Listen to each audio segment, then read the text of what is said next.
네, 오늘 우리에게 주시는 하나님 말씀은 느헤미야 8장 1절에서 12절 말씀입니다.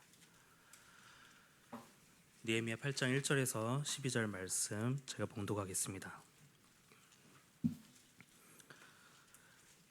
이스라엘 자손이 자기들의 성읍에 거주하였더니 일곱째 달에 이르러 모든 백성이 일제히 수문 앞 광장에 모여 학사 에스라에게 여호와께서 이스라엘에게 명령하신 모세의 율법책을 가져오기를 청하매 일곱째 달 초하루에 제사장 에스라가 율법책을 가지고 회중 앞 곧 남자나 여자나 알아들을 만한 모든 사람 앞에 이르러 수문 앞 광장에서 새벽부터 정오까지 남자나 여자나 알아들을 만한 모든 사람 앞에서 읽음에 뭇 백성이 그 율법책에 귀를 기울였는데 그때 학사 에스라가 특별히 지은 나무 강단에 서고 그의 곁 오른쪽에 선 자는 마띠랴와 스마와 아나야와 우리야와 힐기야와 마아세야요 그의 왼쪽에 선 자는 부다야와 미사엘과 말기야와 하숨과 하스바다나와 스가랴와 무술람이라.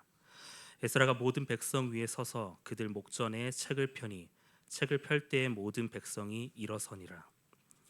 에스라가 위대하신 하나님 여호와를 송축하며 모든 백성이 손을 들고 아멘 아멘 하고 응답하고 몸을 굽혀 얼굴을 땅에 대고 여호와께 경배하니라. 예수아와 바니와 세레베와 야민과 악굽과 사부대와 호디야와 마아세야와 그리다와 아사랴와 요사박과 하난과 블라야와 레위 사람들은 백성들이 제자리에 서 있는 동안 그들에게 율법을 깨닫게 하였는데 하나님의 율법책을 낭독하고 그 뜻을 해석하여 백성에게 그 낭독하는 것을 다 깨닫게 하니 백성이 율법의 말씀을 듣고 다 우는지라.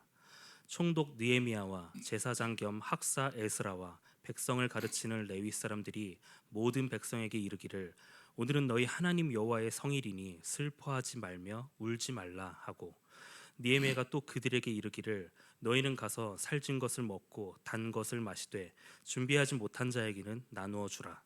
이날은 우리 주의 성일이니 근심하지 말라.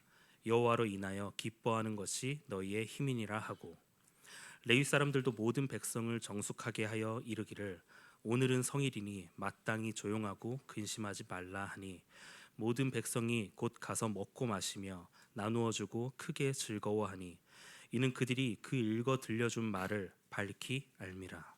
아멘. 탈종교화 시대 한국 교회는 생존할 수 있을까라는 주제로 오세준 목사님 나오셔서 말씀 전해 주시겠습니다. 목회 데이터 연구소에서 2023년도에요. 한국인의 종교 생활과 신앙 의식 조사를 한 게 있습니다. 이 조사에 따르면은 전체 인구에서 종교인은 37%, 무종교인은 63%로 나왔습니다. 2017년 이전까지는 종교인이 무종교인보다 훨씬 많았습니다. 그런데 2017년부터는 무종교인 비율이 종교인을 앞지르기 시작을 했어요. 그리고 2023년도에 와서는 이제 그 격차가 더 크게 이제 벌어졌습니다. 그래서 전문가들은 이런 현상을 보고 탈종교화 시대에 접어들었다 이렇게 말합니다. 이 종교가 없는 사람이 점점 늘고 있다고 하는 것은 무엇을 보여주는 현상일까요? 이 종교가 현대인들의 관심에서 점점 멀어지고 있다 하는 거, 이걸 보여주는 것입니다. 관심이 없다는 것입니다. 설령 이제 그 종교가 있다고 하더라도 그냥 그 이력서상의 용도로 전락된 그냥 명목상의 종교일 뿐인 거죠. 종교가 있다고 말을 해도 실제적으로는 그 종교 생활을 하지 않는 사람들, 이런 사람들이 대부분입니다. 그러면 그 현대인들의 그 종교에 대한 이 무관심, 그거는 당연히 기독교에 대한 무관심이고 교회에 대한 무관심으로 이어지는 거죠. 같은 현상인 거죠. 다른 종교에 어떤 무관심이 있으니까 상대적으로 그러면 기독교 교회에 관심이 늘어난다는 얘기는 아니잖아요. 기독교에 대한 관심, 교회에 대한 관심도 점점점 사라지고 있다는 거예요. 뿐만 아니라 지금은 이제 교회에 대한 기대감마저도 갖지 않는 것 같아요. 그래도 지난날에는 교회가 조금 문제가 있어 보여도 교회에 대한 기대를 늘 했거든요. 근데 이제는 그 실망이 너무 크면서 아예 이제 기대조차도 하지 않는 이런 상황에 이르렀다는 것입니다. 현대인들의 종교에 대한 무관심이 바로 이렇게 이제 교회 무관심으로 이어지게 됐습니다. 교회를 점점 떠나는 신자가 늘고 있다는 현실이 바로 이런 점들을 보여주고 있어요. 해마다 신자 수가 지금 각 교단별 통계를 이렇게 취합해 보면은 수만 명 이상 이렇게 지금 줄고 있거든요. 이게 지금 뭘 말하는 거겠어요? 교회를 점점 자꾸 떠난다는 거예요, 신자들이. 교회에 대한 관심이 자꾸 없어진다는 것입니다. 한국교회 그 20대에서 40대 신자가 10년 사이에 절반가량이 감소했다라고 하는 통계도 있어요. 교회마다 지금 젊은이 보이지 않는다는 말을 쉽게 들을 수 있거든요. 지금 전부 나이 든 사람만 있다, 교회가.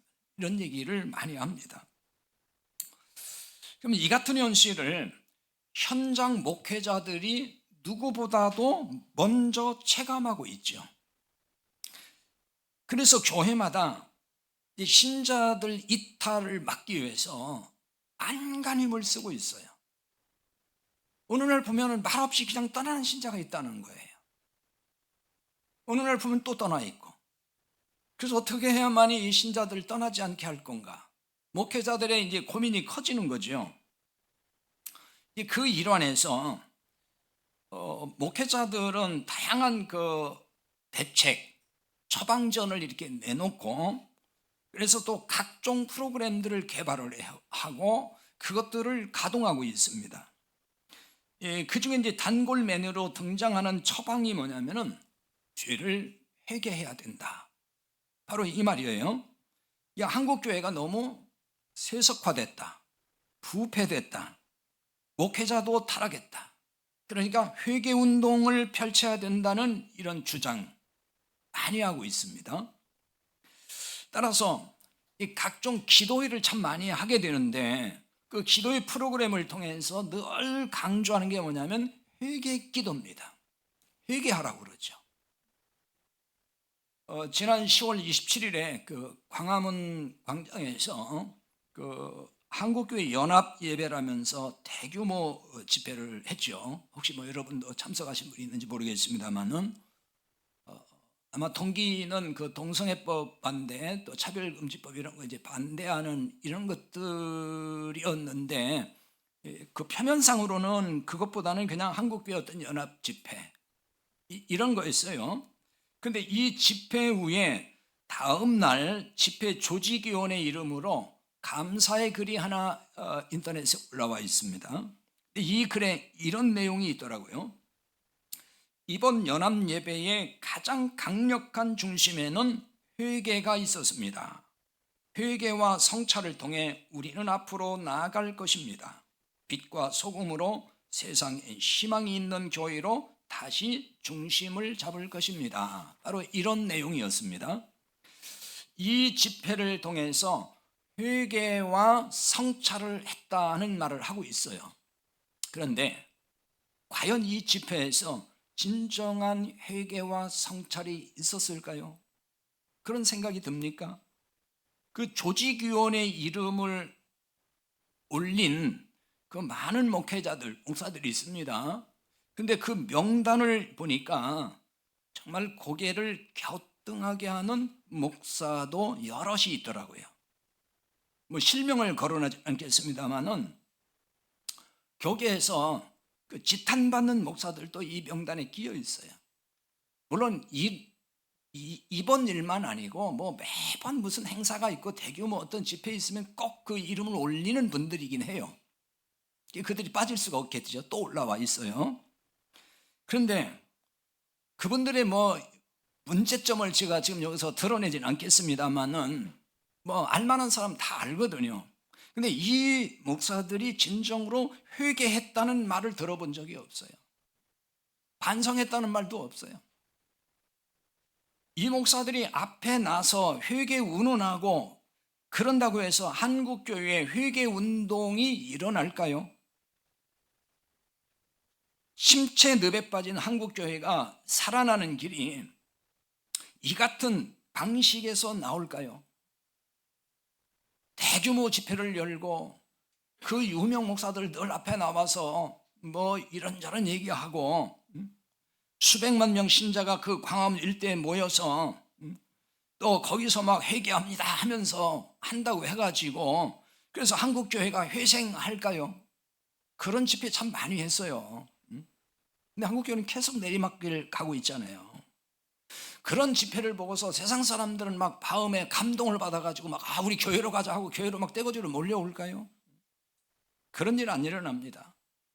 탈종교화 시대에 한국교회가 생존을 넘어서 부흥할 수 있는 길 어디에 있다고 생각을 하십니까?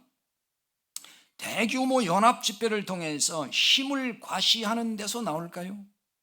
적어도 우리는 맘만 먹으면 이렇게 수십만 수백만도 동원할 수 있어, 교회 만만히 보지마, 뭐 이런 어떤 그 힘을 자랑한다고 해서 교회가 막 서생하는 걸까요? 이런 집회에서 막 통성으로 기도하고 구호를 외친다 그래가지고 그래서 교회가 살아난 걸까요? 하나님은 오늘 본문에서 한국교회 살 길이 이런 행사에 있지 않다고 말씀하신다고요. 그러면 하나님은 한국교회 생존과 참된 부흥의 길이 어디에 있다고 말씀하실까요? 느헤미야가 유다 총독으로 이제 부임을 해서 예루살렘 성벽 재건을 했습니다. 무려 52일 만에 굉장히 단기간에 성과를 냈어요. 그 공사에 참여했던 이제 백성들이 마치고 전부 이제 각각 집으로 돌아갔습니다.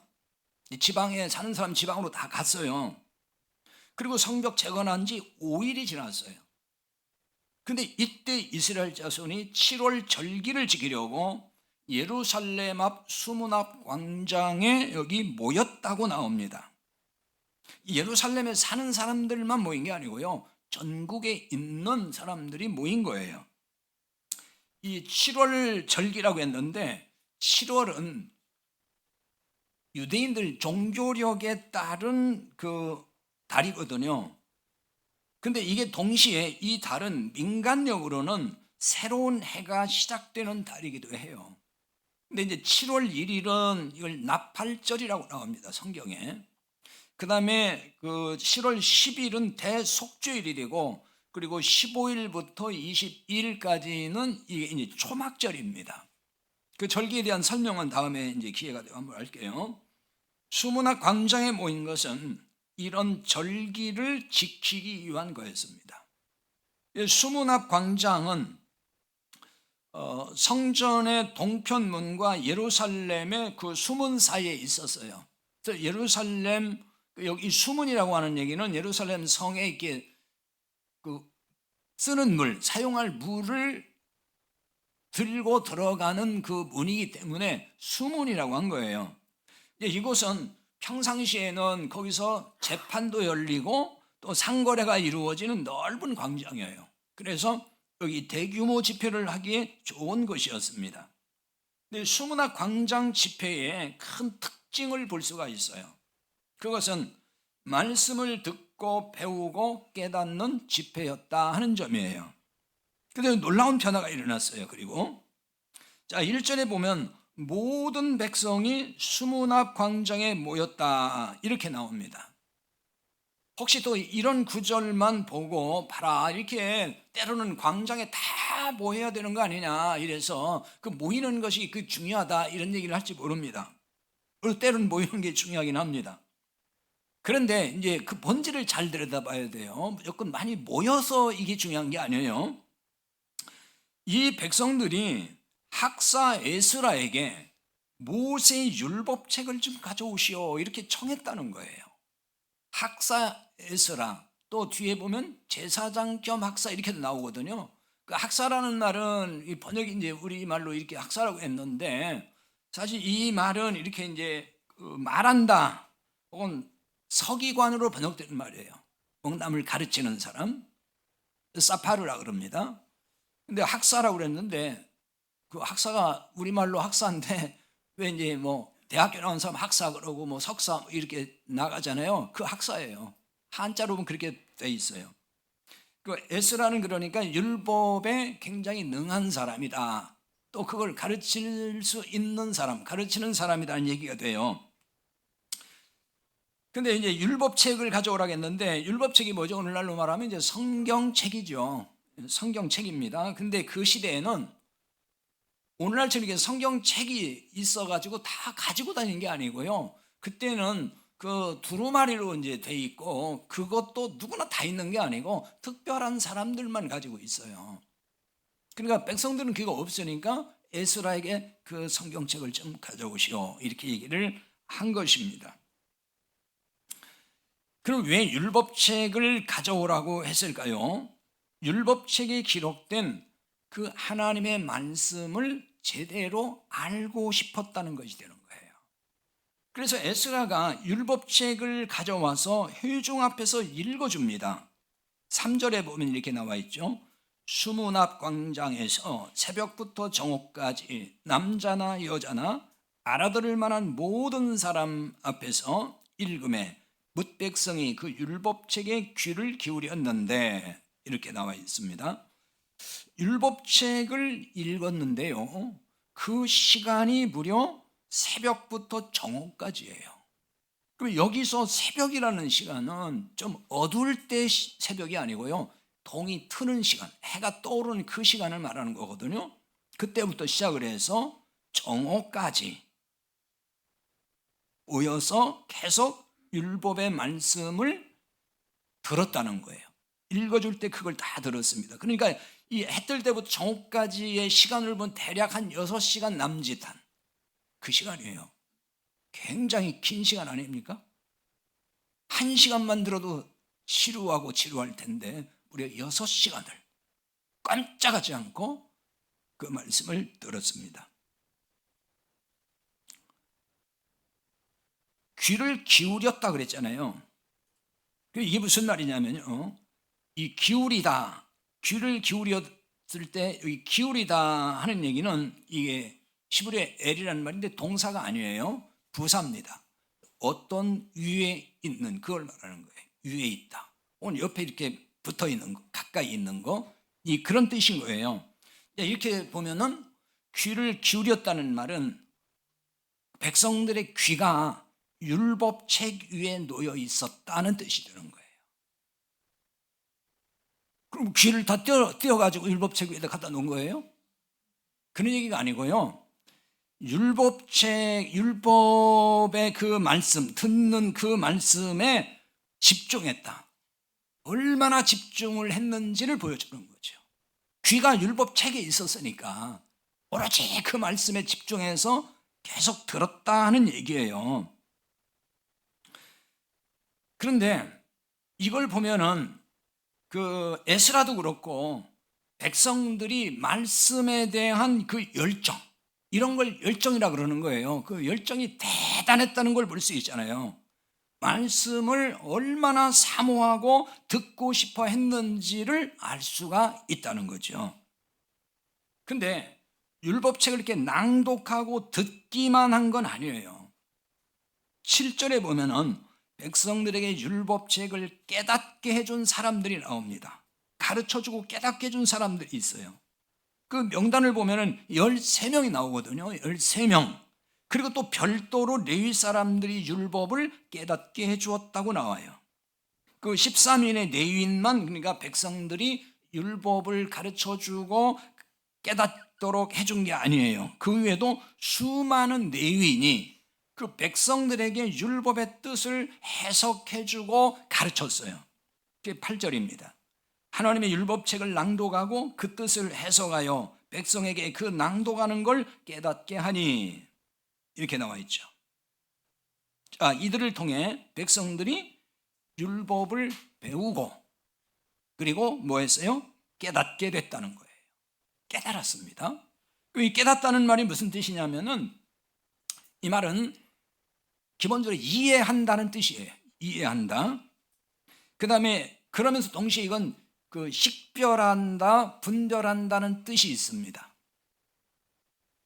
근데 이게 시제를 보면은 미완료 사역동사로 쓰여 있거든요. 이 말은 뭐냐면 계속 깨닫도록 도와줬다는 말이 되는 거예요. 율법을 가르치고 깨닫도록 가르쳐주는 사람들이 계속 쉬지 않고 계속해서 또 가르쳐줘서 백성들은 계속 깨닫게 됐다, 그 얘기입니다. 율법을 배우고 깨닫게 된 점은, 신약으로 말하면은 뭘 깨닫는 거예요? 말씀, 복음을 깨닫는 거죠. 복음을 깨닫는 거예요. 여기서 깨닫게 된 것은 단순히 이해만 했다는 뜻이 아니에요. 무슨 뜻이 있다겠죠? 식별한다 혹은 분별한다는 뜻이 있다겠잖아요. 그러니까 이해하고 그 다음부터 이제는 정확히 이제 분별할 수 있는 능력이 생기는 거, 그 상태를 말하는 거예요. 복음을 깨달은 사람은 말씀을 들을 때에 어떤 말씀을 듣더라도 이게 진짜 복음이구나, 아니면 이거는 복음이 아니고 가짜 진리구나, 이런 거 분별을 하는 거예요. 분별을 해야 돼요. 자,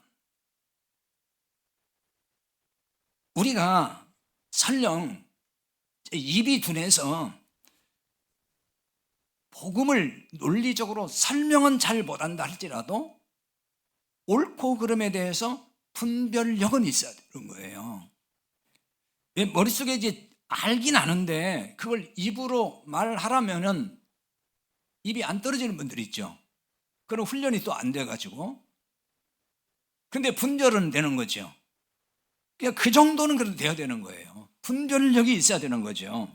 그러니까 어떤 설교를 들어도 저것은 복음적인 설교구나, 저것은 율법적인 설교고 기복적 설교구나, 이렇게 이제 구분을 할 수 있는 분별이 와야 된다는 거죠. 그 단계는 와야 우리가 흔들리지 않고 신앙생활을 하는 거예요. 근데 이게 안 되면은 이 설교를 들으면 이 설교는 이 나름대로 좋고, 저 설교를 들으면 저 설교는 그 나름대로 또 좋고, 다 좋대, 그냥 다 은혜롭대. 그거는 분별이 안 되니까 그런 얘기를 하는 거예요. 분별이 되는 사람은 다 좋은 게 아니에요. 뭔가 이게 좋기는 한데 보기는 좋은 것 같은데 여기에 이런 독소가 있구나, 여기에 이게 비진리, 이게 비복음이 있구나, 복음이 아닌데 저렇게 얘기하는구나, 이렇게 이제 분별이 와야 돼요. 적어도 여러분은 그런 분별이 있으리라고 생각을 합니다. 자, 모세 율법책은 오늘날 성경이에요. 이 성경을 읽고 귀로 듣는 일은 중요하죠. 필사하는 사람도 있잖아요. 성경 여러분 써봤나요? 다 써보신 분이 있어요? 그 필사하는 신자들도 있어요. 이것도 성경을 내가 알아가는데 좋은 방법 중에 하나예요. 그러나 성경을 수십 번 그냥 문자대로 수십 번 읽고 또 10번을 다시 다 전체를 썼다 해도 그것이 능사는 아니에요. 그걸로 나는 다 이제는 성경 알 만큼 안다라고 하면은 큰 오산이에요. 그러니까 아무리 읽고 써도 수백 번을 읽어도, 왜 성경 어떤 사람은 기본적으로 10도겠다, 어떤 사람은 100도겠다는 사람도 있고 이런 사람 있잖아요. 그러면 그 앞에서 기가 빡 죽잖아요. 저렇게 많이 읽었어? 또 성경을 계속 써서 책으로 이렇게 아예 그냥 성경책을 내가 써서 만들어버리고. 그러나 아무리 그렇게 읽고 써도 이 성경에 담긴 복음을 보지 못하면은 그 성경은 그 사람에게 교훈서밖에 안 돼요. 착하게 착하게 살라는 도덕책으로 보인단 말이에요. 성경에 보면 다 그런 말씀 많잖아요. 거짓말하지 말라, 뭐 진실해라, 서로 사랑하라, 남 도와줘라. 얼마나 좋은 일이, 좋은 말씀이에요. 그렇게 착하게 살라고 하는 그 도덕 교훈집이 되고 만단 말이에요. 그게 전부 복음을 얘기하는 건데 거기서 복음을 못 보면은 전부 그렇게 본다는 거예요. 또는 세상을 살아가는 처세술을 가르쳐주는 지침서로 읽는 거죠. 그걸로 보이는 거예요. 한국교회 많은 문제가 성경을 강조하지 아니해서 발생하는 게 아니에요. 성경 읽으라고도 많이 하고, 심지어 말씀드린 것처럼 성경 쓰라는 교회도 많고, 성경 뭐 퀴즈데이도 하고 암송도 시키고 이거 많이 한다고요. 성경 뭐 통독 훈련 시키는 데도 있더라고요. 다독할 수 있도록 빠르게 뭐 많이 읽을 수 있도록 그런 데도 있고. 그러니까 성경을 되게 중요시하는 거 맞고, 성경에 대해서 많이 알려주고 싶은 것이 한국교회인 거는 사실이에요. 성경을 우리가 많이 읽어요. 다독을 하는 거 중요해요. 또 뭐 필사하는 것도 중요합니다.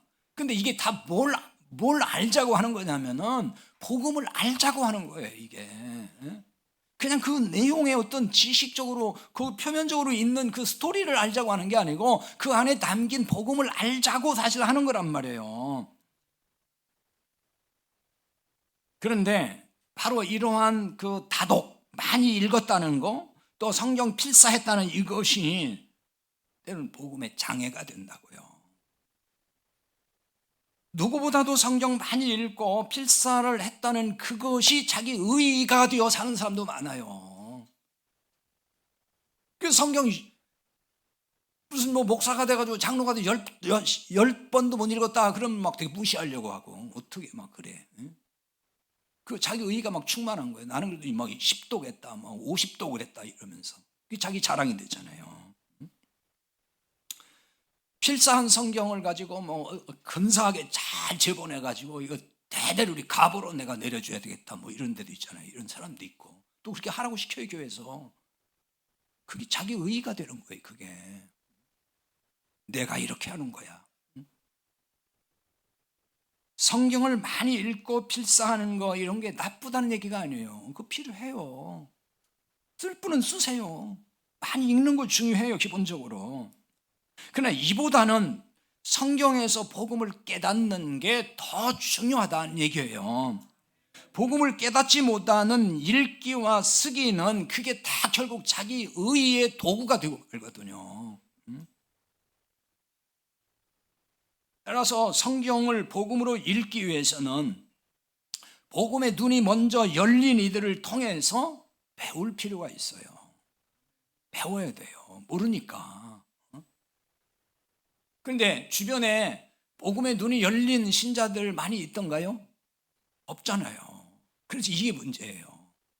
가까운 데 그런 사람이 많으면 쉽게 좀 이렇게 묻기도 하고 배울 수 있을 텐데, 그런 신자를 찾기가 정말 어려워요. 목회자 가운데도 드무니까. 그러니까 현실적으로 좀 가장 쉬운 방법은 복음적 설교를 계속 듣는 일이에요. 아, 이게 복음적인 설교구나. 그걸 알고 있으면 그런 설교를 계속 듣는 거예요. 근데 그냥 듣는 것만으로 끝나는 것은 위험해요. 그것도 항상 우리의 귀와 눈이 열리도록 성령님의 도움을 구하면서 듣고, 그리고 또 복습하고 공부하고, 이런 과정이 필요한 겁니다.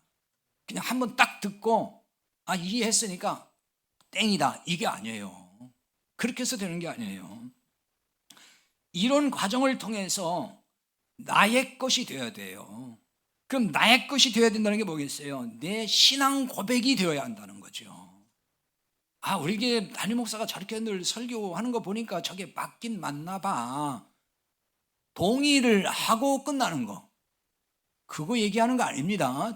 제가 여러분에게 뭐 동의를 구하는 게 아니에요, 지금. 이게 복음이니까 좀 어떻게 동의 좀 해주세요. 동의 구하는 거 아니에요. 그 동의 구해서 뭐 하겠어요, 제가. 그 어디서 써먹겠어요. 여러분이 듣고 아, 그래, 이게 맞구나 하고 믿어지고 깨달아지면은 그게 이제 내 것이 돼야 되는 거예요. 응? 그래서 내 고백으로 나와야 되는 거죠. 그게 안 되고 이해만 한 걸로 끝내버려요. 그냥 머리는 좋으니까 딱 들으면 이해를 해버려요. 논리적으로. 아, 그래, 그게 맞지. 그럼 그걸 끝이에요. 그냥 그건 남의 지식 그냥 이해한 거잖아요. 그러니까 뭐가 없어요? 변화가 없는 거예요. 내 것이 아니니까.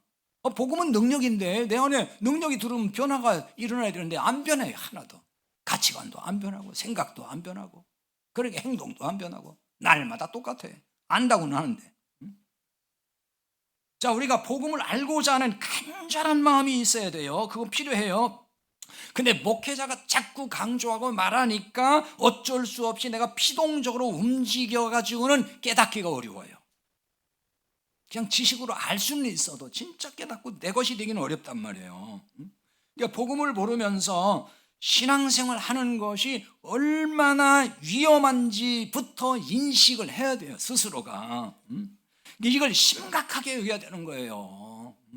심각하게.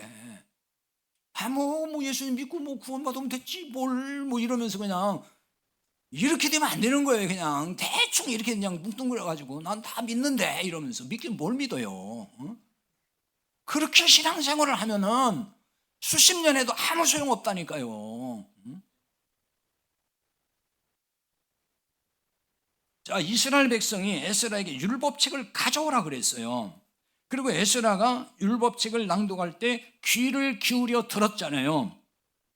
이것을 지금 에스라라든지 어떤 지도자가 시켜서 한 게 아니라고요. 백성들이 스스로 이렇게 움직였어요. 누가 시켜서 한 게 아니고 자기들의 마음이 그렇게 우러나서 지금 한 거예요. 그럼 왜 이스라엘 백성에게 이런 마음이 생겼을까요? 이렇게 자원하는 마음에서 율법책 가져와 주세요, 읽어주세요, 가르쳐 주세요. 왜 이런 마음이 생겼을까요?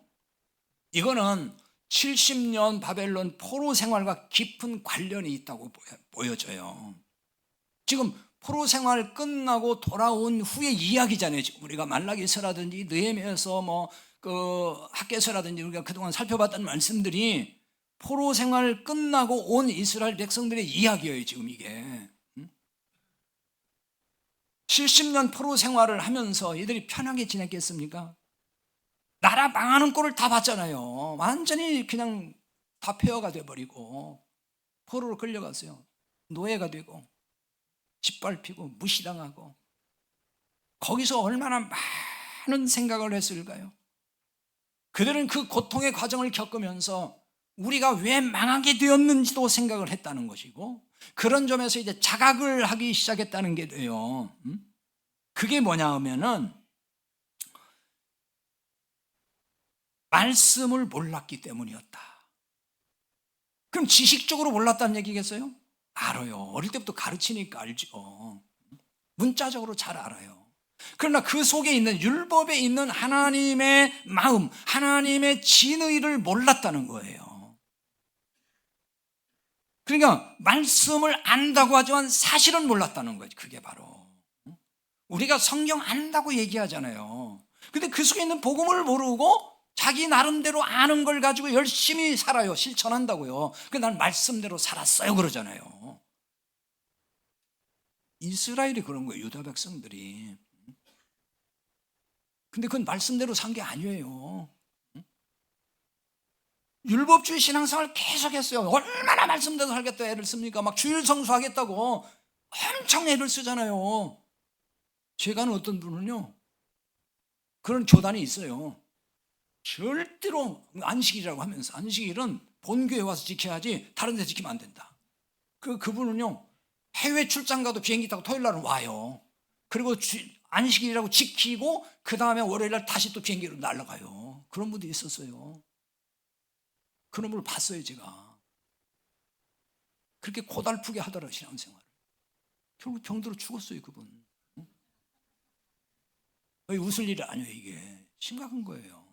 그러니까 그게 뭐냐면 그분은 자기 나름대로 말씀대로 산다고 한 거거든 그게.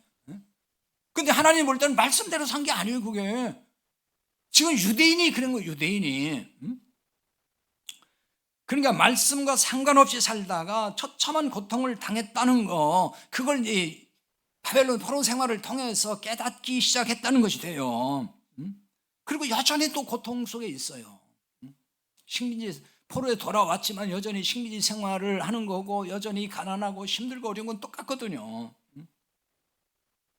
여러분, 오늘날 복음을 정말 그 사모하고 갈망하는 신자들이 누굴까요? 어떤 신자들에게서 이런 마음이 생길까요?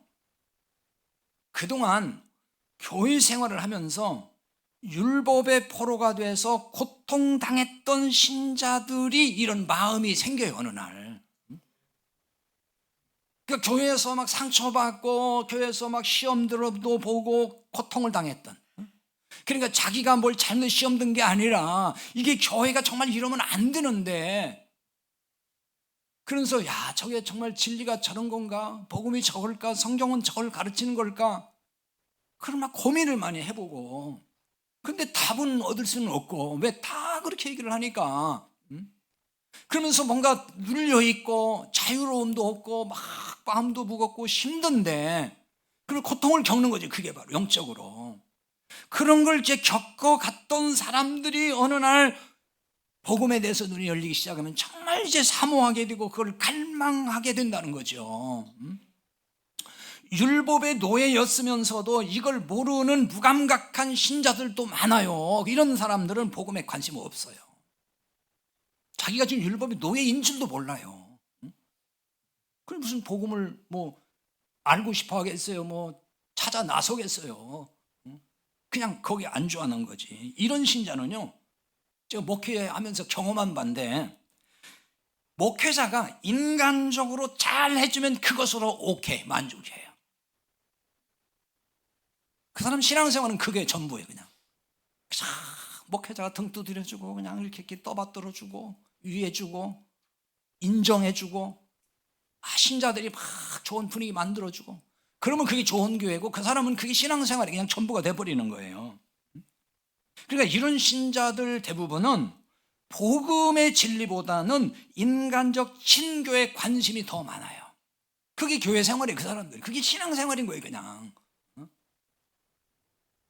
그러니까 목회자의 설교는 그냥 인간적으로 듣기 나쁘지만 않으면은 그것도 오케이, 만족해요. 아멘이 항상.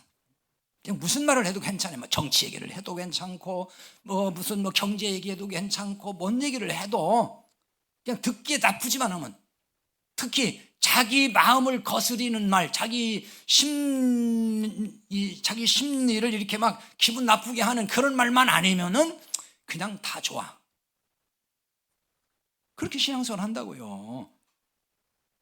요즘 신자들이, 여러분은 아니지만은 제가 듣는 얘기가 많거든요. 요즘에도 설교 그렇게 중요하게 생각 안 한다는 거예요. 왜? 거기가 다 거기니까. 어느 교회 가봐도 그 수준이 그 수준이고, 목사님 설교가 거기서 거기다라는 거야, 보면은. 그러니까 그렇게 중요하지 않대요. 그냥 이제 교회 분위기만 좋고, 교회가 정말 나쁜 짓만 안 하면은 그냥 교회를 나가고 만다, 이런 분들이 많더라고요. 근데 생각하면 이거 얼마나 비극입니까?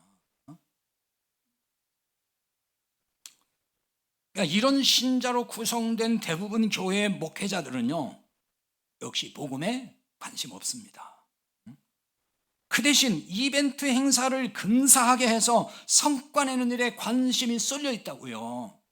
그래서 절기가 돌아온다 그러면 이 기회를 최대한 활용하기 위해서 이벤트를 기획을 한다고요. 12월에 이제 성탄절이라는 아주 그 좋은 절기가 있잖아요. 그런데 12월 초가 되면은 벌써 뭐 그냥 그 분위기 띄우려고 하고, 뭐 여러 가지 그 이벤트를 많이 만들어 가지고 신자들 거기에 끌어들이려고 한다고요. 그러니까 이런 행사를 통해서 교회 몸집 불리는데 최대 관심사다. 복음은 관심이 없어요. 신자들은 교회가 절기나 어떤 행사를 멋지게 잘 하면은 그게 좋은 교회라고 생각을 해요. 은혜로운 교회라고 생각을 해요. 그러니까 복음에는 관심 없고 교회 이벤트성 행사를 통해서 자기 영혼을 충족시켜 나간다는 거예요. 그게 기쁨이 항상. 거기서 뿌듯함을 느껴요. 이런 일에 충성을 하면은 또 이제 복 받는다 그러잖아요. 상급 받고 하늘나라 가면은. 그러니까 그런 행사가 많아가지고 일이 많아요. 그러니까 그런 일에 열심히 또 충성을 하게 만들잖아요. 왜? 그 행사가 원만하게 되려면은. 그 정말 힘들어 하면서도 하거든요. 근데 어디서 이뤄봤냐면, 그래, 하나님 복 주신다고 했잖아. 하늘나라 가면 상급 받으니까. 그걸로 유한 삼고 한다니까요, 힘들어도. 응? 그러나 이런 생각에 빠진 한국교회 목회자나 신자들은요, 정말 정신 차려야 되는 거예요. 응? 이런 이벤트성 행사가 이게 본질도 아니고 여기서 생명을 얻는 것이 아니기 때문이에요. 응? 어떤 교회는요, 행사를 정말 너무너무 많이 한다는 거예요. 응? 그런 게 많더라고요, 들어보면은. 최소한 한 달에 하나씩, 어떤 게 아니지 매주마다 있고. 그러면요, 목회자도 힘들고 신자도 힘들고 다 힘든 거 마찬가지예요. 그래서 그 행사에 치여가지고 그냥 목회자나 신자들이 영적으로 번아웃 돼버려요. 탈진이 온단 말이에요. 그래서 교회를 떠나는 사람이 또 생긴다는 거예요. 너무너무 일이 많아가지고 힘들어서. 자, 오늘 본문에 이스라엘 백성들이 수문학 광장에 모였을 때가 언제라고 했어요? 7째 달 초하루라고 했죠. 이게 유대 종교력으로는 7월 이제 초하루가 뭐라고 했어요? 나팔을 부는 나팔절입니다. 특별한 성의로 모이는 날이에요. 그 나팔절에 대해서는 레위기 23장 24절 25절 민수기 29장 1절과 6절에 잘 나타나 있어요. 이날은 수송아지 하나와 순양 하나와 흠없는 순양 7으로 번제를 드립니다. 또한 소제를 드릴 뿐 아니라 순염소 하나로 속죄제를 드리는 아주 특별한 날이에요. 근데 오늘 본문에서 지키는 이 이제 절기는 이 시점에서 보면은 성벽을 재건한 후에 처음으로 지키는 것이고, 또 민간력으로 하면은 이게 새해를 맞는 신년 절기이기도 해요. 그러니까 여러 면에서 의미 부여를 할 수 있고 뜻깊은 날이라는 얘기죠. 자, 오늘날에 이 정도의 절기라면은 대부분 교회가 엄청 신경 써서 행사를 치르려고 하겠죠. 이게 지금 한국교회 상황이라면 많은 교회에서 어떻게 하겠어요? 하지 않아도 될 행사를 만들어서 하는 마당에 이 좋은 기회를 놓치지 않겠죠. 각종 이벤트성 행사를 위해서 몇 달 전부터 준비하고 시행하지 않겠냐고요. 하지만 본문에 나오는 이스라엘 백성이 이 뜻깊은 절기에 먼저 지금 한 일이 뭘까요? 말씀을 듣고 배우며 깨닫는 일에 집중했다는 거예요. 그것도 에스라에게 말씀을 듣게 해달라고 백성들이 요청했다는 점이죠. 이스라엘 백성이 말씀을 듣고 배우며 깨닫게 되자 어떤 일이 벌어졌죠? 9절에 보죠. 9절인데 9절에 보면 백성이 율법의 말씀을 듣고 다 우는지라 이렇게 나와 있어요. 말씀을 듣고 다 울었어요, 백성들이. 울다란 말은 통곡하다 이런 뜻인데요. 이게 시제로 보면은 한번 엉엉 울다 그냥 끝쳤다는 게 아니고 계속 울었다는 얘기예요. 계속 쉬지 않고 울었다는 거예요. 이 백성들이 왜 이렇게 울었을까요? 말씀을 듣고 깨달았기 때문인 거죠. 깨달은 거예요. 그거 깨달았다고 나왔잖아요. 그러니까 그동안에 지은 죄를 보면서 슬퍼했을 거예요. 말씀 앞에서 자기를 보는 거잖아요. 하나님의 은혜를 깨달으면서 그 정말 마음이 뜨거워지고 감동의 눈물을 흘렸을 거예요.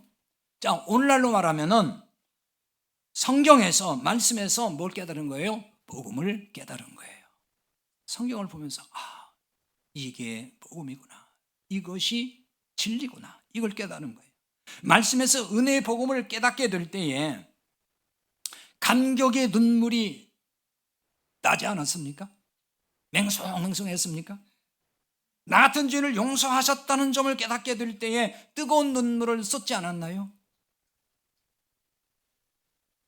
눈물 한 방울 안 났습니까? 이스라엘 백성이 계속 울자 느헤미야가 느헤미야 그다음에 에스라와 레위 사람들이 울지 말라고 얘기를 해요. 9절 하반절에 오늘은 너희 하나님 여호와의 성일이니 슬퍼하지 말며 울지 말라 이렇게 나옵니다. 근데 이걸 직역하면은 너희 하나님께 속한 그의 거룩한 날이니 슬퍼하지 말며 울지 말라 이렇게 나와 있어요. 이런 말이에요. 하나님께 속한 거룩한 날이라는 거예요. 그 말은 뭐죠? 이스라엘 백성이 이 거룩한 날에 지금 들어와 있잖아요. 그 말은 뭐겠어요? 하나님의 은혜 안에 들어왔다는 얘기고 이미 이제 하나님께서 용서하셨다는 것이고 그래서 그 은혜 안에서 이제 누리는 날이 된 거잖아요. 그러니까 더 이상 슬퍼하지 말고 울지 말아라 이렇게 얘기를 하는 거예요. 여러분 설교를 들으면서 눈물이 나고 뭐 그럴 때 있습니까? 찬송하면서 눈물을 흘렸다는 얘기 많이 들어봐요. 찬송하면서. 근데 우는 이유도 가지각색이에요. 울었다고 다 은혜 받고 뭐 울었다고 뭐 다 뭐 깨닫고 그건 아니에요. 제가 보니까 그렇더라고요. 어떤 때는 자기 서러움에 울기도 하고 그냥 억울한 마음이 생겨가지고 울기도 하고 자기 신세 너무 처량해서 울기도 하고 그 우는 게 여러 가지더라고요 보니까. 복음을 깨닫고 우는 거 그게 정상이에요. 복음의 진리가 자꾸 깨달아질 때 정말 감격이 되고 눈물이 나는 거예요. 그렇다고 계속 우는 것도 아니에요. 10절 오늘 하반절에 보면 이날은 우리 주의 성일이니 근심하지 말며 여호와로 인하여 기뻐하는 것이 너희의 시민이라 이렇게 말합니다. 여호와 하나님을 기뻐해야 된다고 말을 해요. 어떤 눈에 보이는 물질을 보고 물질로 인해서 성공을 보고 출세를 보고 뭔가 잘된 거 보고 그것 때문에 기뻐하는 게 아니라 여호와 하나님을 기뻐하는 것, 그 기쁨을 누리게 된다는 것입니다. 하나님을 기뻐하는 사람은 울기만 하고 끝나는 게 아니에요. 삶의 변화가 일어납니다. 그래서 9장 2절에 보면 모든 이방 사람들과 절교하고 서서 자기의 죄와 조상들의 죄들을 자복하고 이렇게 되어 있어요. 9장 2절에 보면. 이 9장을 오늘 들어가지는 않았는데 이방 사람들과 절교했다고 나오거든요. 이 절교라는 말은 분리했다는 얘기예요. 그럼 이게 무슨 얘기겠어요? 이방 사람하고 그냥 완전히 다 담쌓고 살았다 뭐 그런 얘기일까요? 세상 사는데 어떻게 뭐 담쌓고 살겠어요? 이거는 이방인과 섞여 있던 그 신앙, 혼합주의 신앙에서 빠져나왔다는 얘기인 거예요. 이방인들은 우상숭배하잖아요. 여호와 하나님을 믿는 사람들 아니에요. 그러니까 그들이 믿는 종교와 이스라엘 백성들이 여호와 하나님을 믿는 종교와 혼합이 됐다니까요. 섞여버렸어요. 근데 거기서 나오게 됐다는 거예요. 나오게 한 거예요. 나오는 일이 지금 발생한 거예요. 그래서 혼합주의 신앙에서 순전한 여호와 신앙으로 바르게 섰다는 거죠.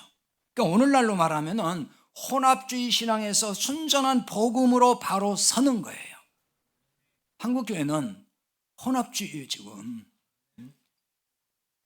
늘 듣는 얘기라 뭐 그냥 뭐 그게 그건가 하겠지만은 율법주의 뭐 기복주의니 신비주의 이거 전부 다 혼합주의예요. 왜 혼합주의라고 하냐면은 거기에 예수님이 안 빠지잖아요.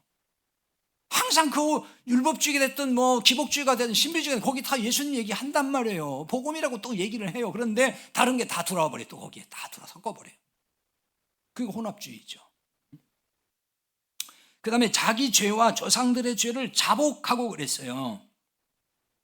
이 말은 조상들이 지었던 그 죄를 답습했다는 말이 돼요. 그래서 이 죄를 자복한다는 의미거든요. 근데 여기 자복한다는 말은 어떤 뜻이냐면은 1차적으로 이제 고백한다는 뜻이 있지만은 이게 또 감사한다, 찬양한다 이런 뜻이 또 있어요, 함께. 근데 기본적으로 이 동사는 원래 내 던진다는 뜻으로 사용하는 말이에요. 이렇게 보면은 죄의 자복이라고 하는 것은 죄를 하나님께 내 던지는 것이라는 뜻이 되는 거예요. 그러니까 신약으로 보면은 우리의 죄를 주님께 던져버리는 거예요. 우리의 죄를 주님께 다 던지는 거. 그러므로 주님이 우리 죄를 어떻게 했어요? 다 가져가셨다 그 얘기잖아요. 이 믿음으로 사는 사람은 늘 감사하며 살고 찬송하며 사는 거예요. 이스라엘 백성이 말씀을 듣고 배우며 깨달으면서 바로 이런 결과로 이어졌다 그 말이에요. 이런 사람이 함부로 살겠습니까? 함부로 살라고 해도 못 살아요. 이 점에서 한국교회가 탈종교화 시대에 살아남고 부흥하려면 어떻게 해야 될까요? 단순해요. 복음의 말씀으로 돌아가면 되는 거예요. 이 길밖에 없어요. 뭐 이벤트성 행사로 되는 거 아니에요. 대규모 뭐 집회 연다고 해서 되는 것도 아니에요. 많은 교회가 교회를 살리고 성장시키겠다고 집회를 정말 많이 합니다. 한국교회 집회 정말 많이 해요. 그런데 여러분 볼 때 어떤 집회를 많이 하던가요? 가장 많이 하는 게 기도회죠. 기도회라는 명분으로 많이 하잖아요. 한국교회 지금 유행같이 쓸고 다니는 게 있어요. 다니엘 기도회. 들어봤나요? 그거 문제 많아요. 그거 들으면서 여러분 분별을 해야 돼요. 찬양 집회도 많이 하죠. 물론 예전만큼은 안 하는 것 같긴 하지만 찬양 집회도 많이 하고, 그 다음에 무슨 은사 집회 또 혹은 치유 집회 이런 이름으로 집회 많이 합니다. 한국엔 참 집회 많이 해요. 부흥회도 많이 하고. 그럼 이런 집회의 특징이 뭐겠습니까? 이런 집회를 통해서 여러분들이 발견한 게 있습니까? 이런 집회를 가서 보면은 복음이 없어요. 복음이 있던가요, 거기? 말씀만 읽어놓고 간증으로 시간 다 보내요. 거의 다 그래요. 근데 그 간증도 들어보면은 복음을 얘기하던가요? 복음을 얘기 안 해요. 모르니까. 그 사람들 전부 보면은 늘 얘기하는 율법주의, 기복주의, 신비주의 이걸로 가득해. 그 얘기, 그 관점이에요, 전부 다. 내가 하나님께 뭘 이렇게 열심히 바쳤더니 11조를 이렇게 열심히 했더니 하나님 내 사업에 복을 주하고 내가 이렇게 잘 됐습니다. 뭐 이런 간증. 내가 막 오늘 뭐 기도하는데 하나님이 나한테 막 계시를 해줬고 뭐 음성을 들려줘가지고 뭐 시키는 대로 했더니 또 뭐 어떻게 됐다든지 뭐 이런 얘기. 전부 다 신비주의. 성경에 나온 게 아닌 얘기들 전부 다. 자기 그 어떤 주관적 그런 체험들. 전부 그런 얘기예요. 그리고 결국은 보면 자기 의의를 드러내요. 내가 이렇게 잘했더니 하나님이 내게 이렇게 뭘 주셨다. 뭐 그 얘기예요. 전부 다 들어보면은. 설교 시간이라는 것도 있지만은 그 시간마저도 찬송과 기도 시간으로 다 채워버려요. 또한 성경만 읽어놨지 복음의 말씀은 없어요. 그리고 다 하는 얘기가 설교라고 하지만 다 복 받으라, 은사 받으라, 뭐 권능 받으라 전부 그런 얘기하다가 다 끝나고 말아요. 보면. 여러분 그게 복음을 얘기한 거예요? 예수님 뭐 얘기했으니 예수님 단어 나왔으니까 복음이에요? 그런데 현혹되면 안 돼요. 여러분 이런 집회에 생명이 있다고 생각하십니까? 아니 거기 가서 막 체험했는데요 그럼 생명이 있지 이러는 거예요 지금? 그게 굉장히 그 맹점인 거예요. 자꾸 그 체험하는데요. 체험은 저 불교도 있고 무당도 하고 다 한다니까요. 복음이 빠진 체험은 그 하나님이 주는 게 아니라고요. 생각을 해보라고요. 진리가 없는데 나오는 체험이 어디서 나오겠냐고 그게. 속으면 안 돼요. 그런데 그러니까 자꾸 나 체험했다는 거예요. 하나님 나 보여줬대. 뭘 보여줘요? 보여주기는 성경에 그런 게 없는데. 그럼 또 자꾸 그런 얘기하죠. 뭐 구약에 보면 환상 봤다 그러잖아요. 뭐 꿈 봤다 그러잖아요. 꿈 꿨다 그러잖아요. 그 얘기 아니에요. 그거 나중에 이제 그런 얘기 설교를 좀 해야 될 것 같아요. 그 자꾸 꿈 꿨다고 하는 사람 많아요. 지금도 하나님 그걸로 계시해 줬다고. 그런 시대 아니에요 지금. 여러분 참 복음이 선포되지 않는 데서 누가 생명을 얻겠냐고요. 거기서 무슨 구원의 역사가 나타나겠냐고요. 생명을 얻지 못하는데 또 무슨 변화가 일어나겠냐고요. 변화 안 일어나요. 방방 떴다고 변화 일어난 거예요? 한 달만 지켜봐요. 어떻게 변하는 그 사람이. 안 변해요. 탈종교화 시대에 교회가 생존하는 길은 이벤트성 프로그램이 있지 않습니다. 그런 여러 가지 무슨 집회에서 나오는 게 아니에요. 오직 복음의 진리에 서는 길만이 교회 생존의 길이고 참 부흥의 길이에요. 그래서 차근차근 복음을 깨우쳐줘야 되는 거예요. 알려줘야 되고 배워야 되는 것이고 그걸 붙들어야 되는 거예요. 거기서부터 서가야만이 교회가 교회 되는 것이고 탈종교화 시대가 오더라도 두렵지 않은 거예요. 우리 공동체부터 복음의 진리에 굳게 세워져 갈 수 있기를 바랍니다. 기도합시다.